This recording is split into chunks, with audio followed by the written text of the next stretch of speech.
Hello, internship hosts. This is Stephanie Remick with an update about onboarding day next week. Onboarding day is an opportunity for you and your WLA interns to connect to start discussing what they'll be doing for you during their internship. This is scheduled for next Friday, December 7th, from approximately 10 a.m. to 12 p.m. I say approximately because students are expected to come to school first, and we are anticipating dismissing them at 9 a.m. However, since some of them have a far way to go to get to your office, they may arrive by 10:30 a.m. So please plan for a start time sometime between 10 a.m. and 10:30 a.m. Again, the purpose of onboarding day is so they can practice this commute, meet their colleagues, complete any paperwork that they need to get done for you, as well as begin brainstorming their initiative project. Here is the suggested schedule for the day. When the students first arrive, start by giving them a tour of the office, showing them their workspace, if you already know where it's going to be, and introduce them to the people that they'll be working with on a daily basis. Then, once you've done that, begin discussing what their internship responsibilities are, especially what the schedule is going to be on the Fridays that they're with you. Please have a conversation with students about the schedule because some of them have responsibilities in terms of another job or taking care of siblings, and it's very important that they know when they're expected to be at your office. Keep in mind that internship is a requirement. So students that have an afternoon job on Fridays will have to work with their supervisor at their place of employment to rearrange their schedule to accommodate internship. So I know some organizations are having students work in the afternoons, and that's completely fine. But just know that students have other responsibilities and that they need to know what their schedule is with you so they can manage those other responsibilities. Once you've done that, you probably should take some time to either review the paperwork that they need to do or actually spend time completing the paperwork that your office needs from them. We're working with students this Friday to review the paperwork that you said that they would need to bring with them. However, it's very possible that students are going to need more than one day to get all paperwork submitted. Please be patient with them and with us as we work with them and their parents to find all of the information that your office needs.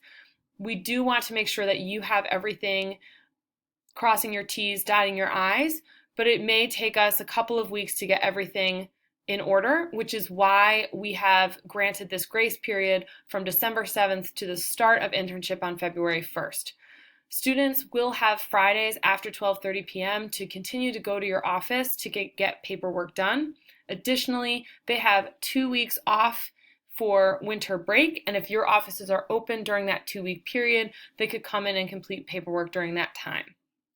Finally, before the students leave for the day, we do want you to leave at least 20 to 30 minutes at the end of the day for the students' initiative project.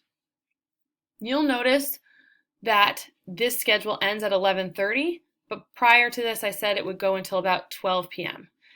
Again, it's because we're allowing for that wiggle room for students to arrive, but in addition, if you don't need time beyond 11:30, you can dismiss students at that time. So as soon as you're done doing everything that you need to do, you can dismiss the students. I told parents the earliest that they would be dismissed would be 11 a.m. So 11 a.m. is the earliest time which you could dismiss your student. The initiative project. We want students to engage in your organization, and we want them to know that they can be contributing members to your organization. So we have designed this project for them to connect their interests and skills with your workplace. A lot of our students don't have a breadth of ideas as to what they want to pursue after high school. They have a really narrow focus, and so we're using this internship opportunity as a way for them to think about, oh, maybe I'm interested in music production, or maybe I'm interested in photography, but there are other ways I can use those skills instead of just being explicitly a music producer or explicitly a photographer. And so we want them to explore that connection through this initiative project. It is a required assignment for their internship grade. However, it should come secondary to all the assignments that you are giving them.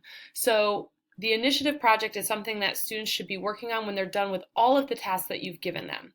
So if you've asked them to do a research project, or you're asking them to update your website, or you're asking them to gather data and put together a report for you, All of that information is fine, and they need to do those things, and then they do the initiative project on their own time.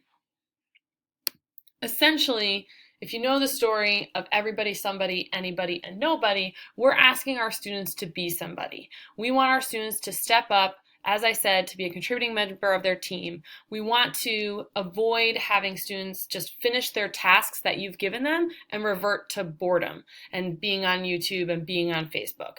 We want them to know that the initiative project is there for them to do something that's going to be helpful for their organization and also allow them to use their skills and interests in a new way.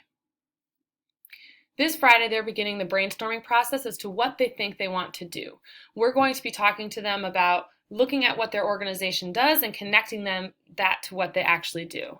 So some ideas as to what this could look like are maybe your organization advocates for clean energy and the student says, well, I'm really interested in music production.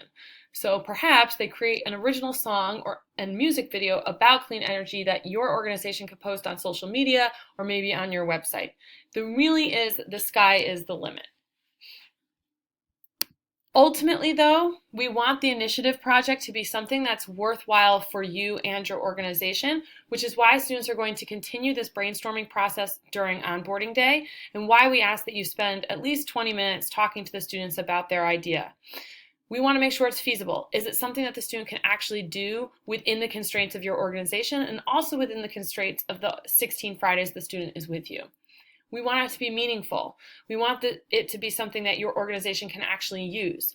One suggestion I've always given is for if a student says they're really interested in photography, maybe your office would be interested in having the student take headshots of all of the employees and uploading that to your website. That might be a meaningful impact the student could leave on your organization. And finally, we also want to know what resources the students will have available from your office to do this project. For example, if a student says, I'm really interested in creating a day in the life video of the employees of this office, and they don't have their own personal camera to record, then they would ask you, do you guys have a camera that I can use? And if you don't have a camera, that's fine. That means the student just needs to rework and either find that resource elsewhere or design a different project. Ultimately, though, after onboarding day, students will take the feedback you've given them and they will put together a draft of their final initiative project that needs to be approved by you and by their teacher advisor. The teacher advisor is your new primary contact for internship. You will be connected with this person via email sometime next week. This person will conduct monthly site visits during the internship process. And this person is listed on the internship placement list, which you can find on the internship webpage. That link is listed right here, wla.org internship.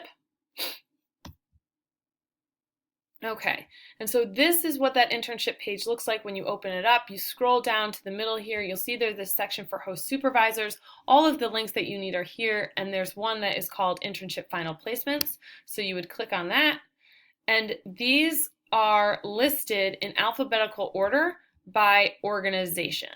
And so what you'll see is that first column has the organizations again listed in alphabetical order, and then you'll see a teacher advisor listed in column C. These are their teachers' last names, and so you will be getting an email from these individuals sometime next week.